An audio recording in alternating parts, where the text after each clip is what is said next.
Alam naman natin, ang hirap-hirap maghanap ng trabaho ngayon. Madami ako nakikitang napakatalino ng mga Pilipino at napakagaling na talent. Pero they're trying the old way of searching for clients or searching for jobs. Hi guys! Welcome to this Interviews vlog.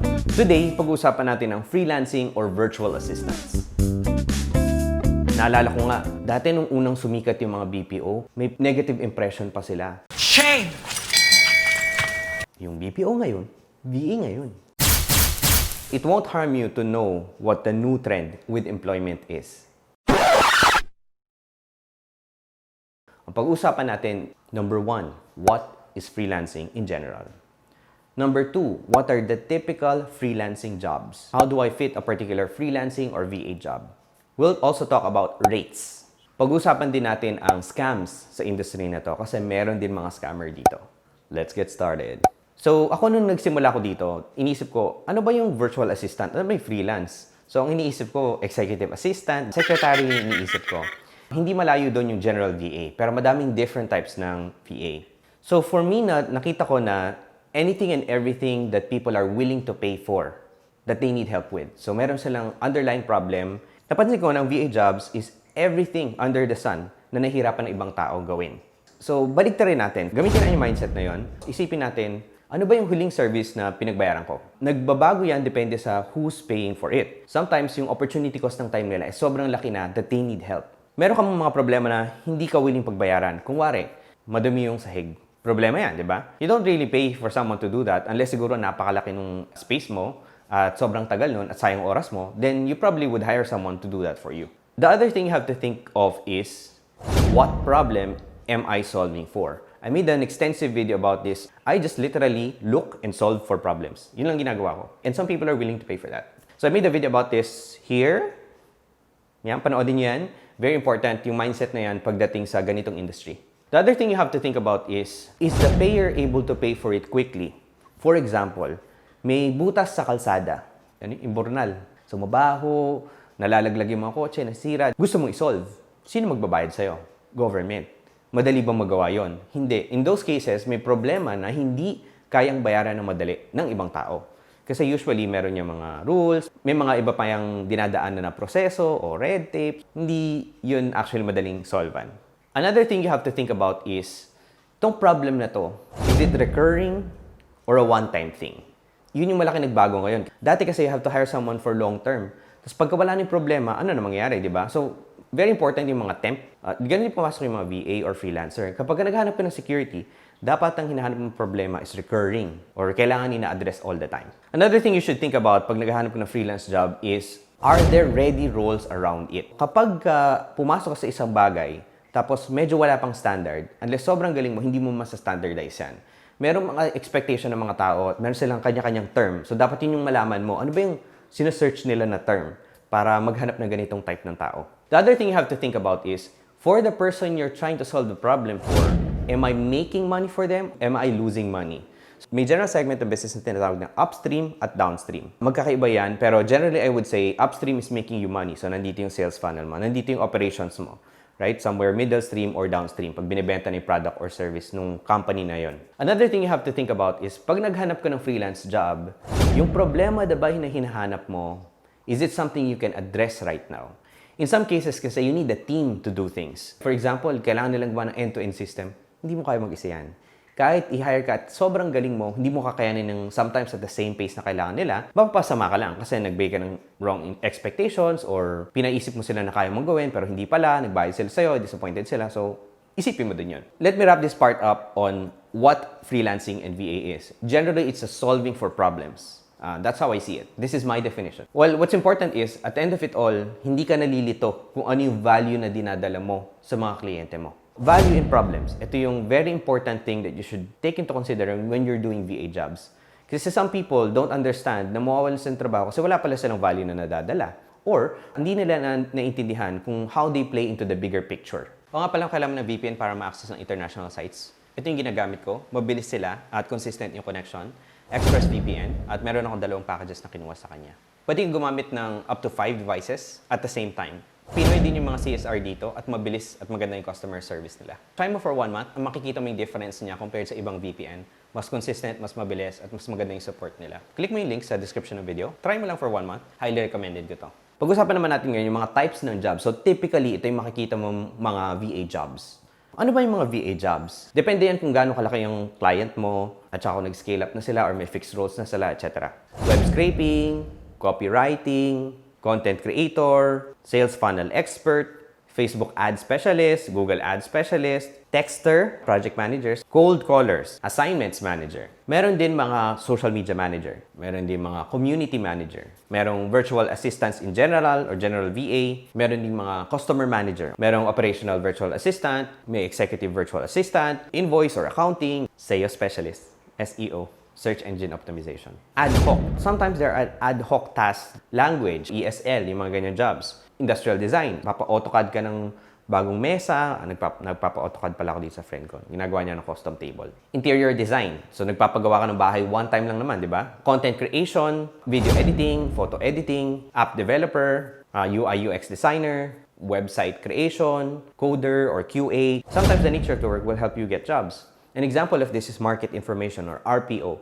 So may friend ako, may research processing outsourcing sila. Ang ginagawa nila is nagsisurvey sila. Probably nakita kayo na yung mga ibang trabaho na sagot ka na itong survey, babayaran ka namin ng this much. The other thing is building brands. So some brands recognize na hindi nakakatulong na sila lang ang nag-a-assess sa sarili nila. So sometimes they would hire a third-party company or a third-party person to provide that service to find out what's the market looking like. Yun yung example ng research. Meron dyan, iba-ibang types ng research yan, iba't ibang type ng survey. Kung wari ang company is a music production company, do you actually train your security guards? You don't. So in those cases, you would want to outsource or freelance that job to some other entity or person. Ang impact pa nito is mas maganda na train yung individual how to handle emergencies, paano mag-CPR, ganyan. So in those cases, you would want somebody that's able to do that. Another is, you don't actually buy firearms. Meron kang sarili mong company, you don't really have an armory of, you'd rather na sasagutin niya ng security agency mo or ng security detail mo.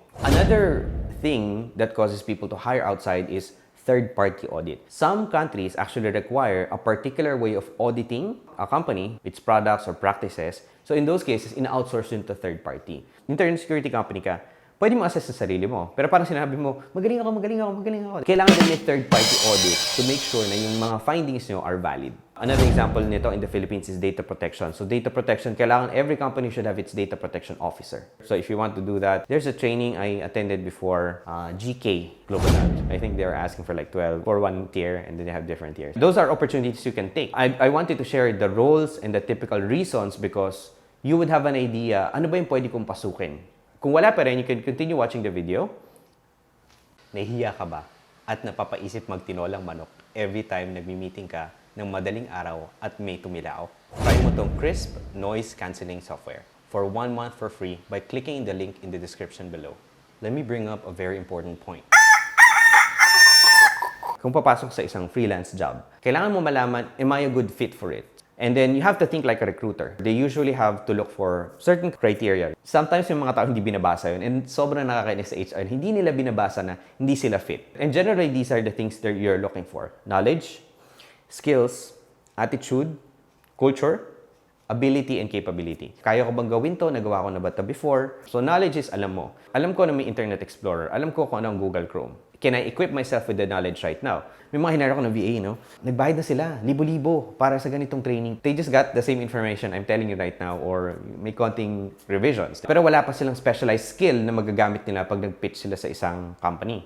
Magkaiba yung ability sa capability sa akin. So ability is, kaya kong gumawa ng isang bagay. I can do something. Capability is, kaya ko pa rin ba siyang gawin? Kaya ko nga gumawa ng videos, kaya kong gumawa ng training material, pero I don't have enough time. I'm not capable of providing time.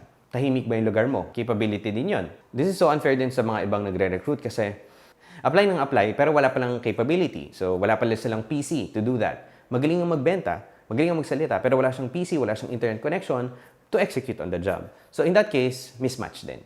So you have to think about that too pag nag-apply ka sa isang trabaho. Not only to be fair sa sarili mo at makakuha ka ng magandang rate, it's also para maging fair din sa nag-hire sa'yo na you can add value to them. Okay, so pagdating ng culture, you have to assess yourself.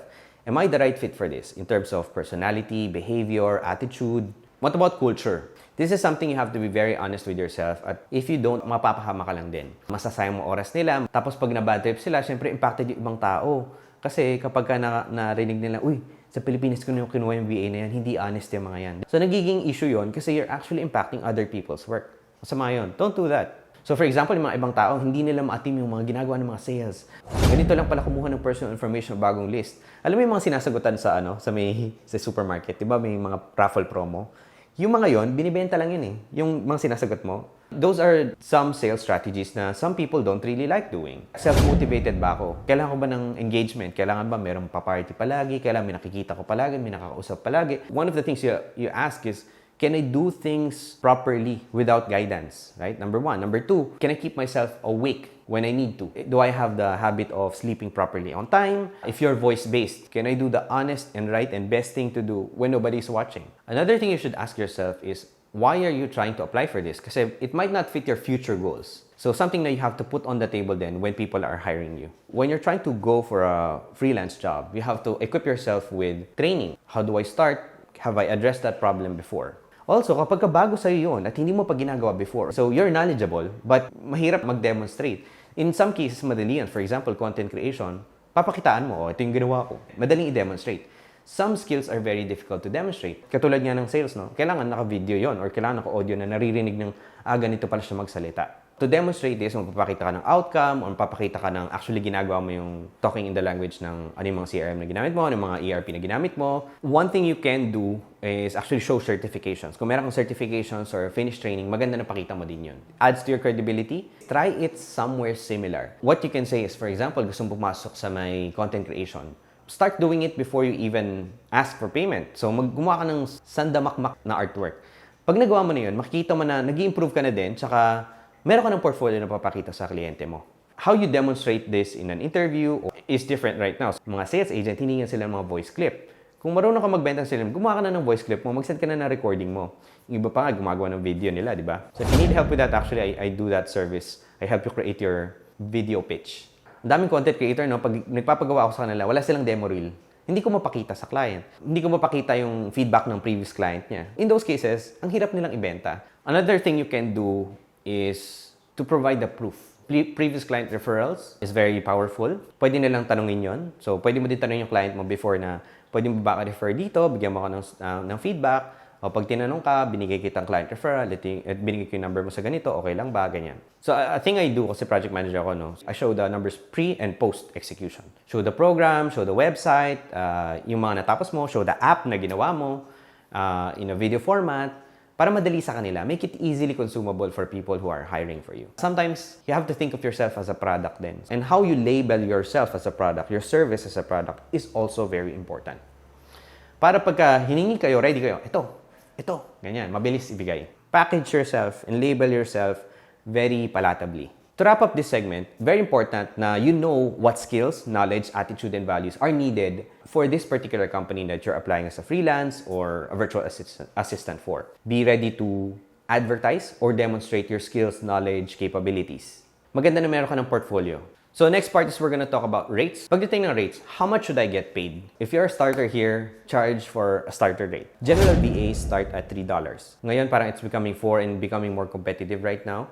It also depends on the industry or output that you have. If the input is one-time, expect a one-time payment. Kasi yun nga yung nape-prevent nung bagong sistema. Ang old system kasi, pag recruiter ka, kailangan you have to commit to 6 months in 1 year. So, mahirap. Another thing you have to think about here, are you losing the money or making the money? If you're making the money, probably you're gonna get a higher rate. Meron din mga dynamic pricing. Pagdating sa may content, no? So sometimes, okay, I charge at least 5,000 for one of my videos. So for one of my videos, kasama doon 2 revisions. Or in any successive revision, they have to pay an additional 1,000 pesos. I use that pricing kasi ayoko nang paulit-ulit. Hindi nila alam kung anong gusto nila. Mahirap din yung ganong client na sometimes hindi natutuloy, hindi nasasarado kasi hindi sila makapag-decide. Dami lang pabago-bago na tapos na yung isang quarter, tapos na isang buwan, hindi pa tapos yung project. So another thing you have to be mindful pagdating sa may freelance work is pricing is variable. Prices of goods and services change. Services also have that. Kasi kumari, pag dumami yung tao sa may virtual assistant work, sa freelancing work, magiging mas competitive, magdadrive yung prices down. So, pwede mag-maintain yun at 3, pwede maging 4, pwede maging 5. Depende yan kung mag-scale up yung industries. Another thing you have to consider then is, if this is a recurring problem, it's back-end, it's probably more stable. More security, more fixed yung rate mo. Is Forex killing your salaries? Try TransferWise. TransferWise offers the lowest exchange rate and the fastest bank transfers. The account setup is easy and fast. Click the link in the description below to try TransferWise. Scam! So another thing you have to be careful then, pag dumating ka sa freelance work or sa VA work, is may mga scammers. Isang na-encounter ko, bumili daw ako ng ganitong printer, i-print ko daw yung ganitong cheque, send ko sa kanya via mail. That's actually really dodgy. Hindi na naging work-related or nagiging romantic na yung mga hinihingi nila says, probably dodgy. Scammer! Another thing you might notice is yung mga content creator, mga social media manager, may mga ganito na hired for political reasons. So gusto nila i-promote si particular political candidate. So we won't go into politics, pero merong mga ganun, may mga social media manager na nakafocus sa pag-promote ng particular ideology or nationalism or whatever. If it's causing harm to other people, it's something I don't really like, pero asa yun, if you can live with that, if you're aware that that will impact your children and your society, scammer. Other thing you have to be careful here is asking for your personal information or having them use your own accounts, yung own social media mo. So technically, they paid you for a fixed rate, pero you're already giving your brand, your identity to them. Pwede silang gumawa ng credit card account or fake account gamit yung pangalan mo. So be careful sa ganun. They don't really need to know everything.